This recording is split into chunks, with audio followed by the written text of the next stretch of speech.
Hadi ne haberdi heyvan? Milad Mehdidir. Hə, Mehdidir. Gəl gedək. Bəs siz yaxçıydınız axı. Bellə də, deyərəm, ala gəl gedək.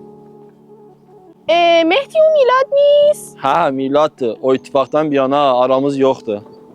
Bir şeyler eşittim. Xoşil olan sözler dedin. مهدی تو رو خدا بهش چیزی نگو ولش کن. Heyif ki kız benden var. Mesela kız bilərdən olmasaydı nə iş görə bilərdin? O vaxt belə vuracaqdı. Atacaqdı sənin maşına.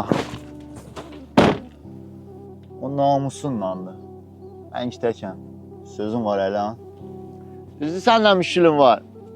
Bəli heç vaxt sənə bir ehtiram eləmədim. Sən hələ yenə yoldaşımsan. Yani elə sən də benim balaca kardeşimsən.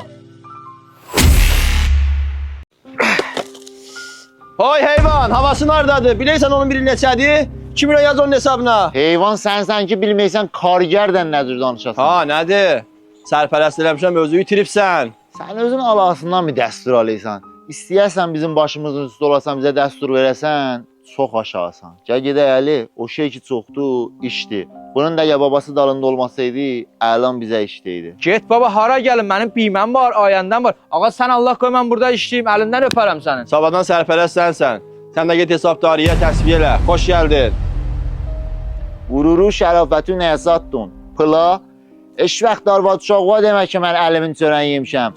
Denən ki... Hələ sən dayanıb sanki.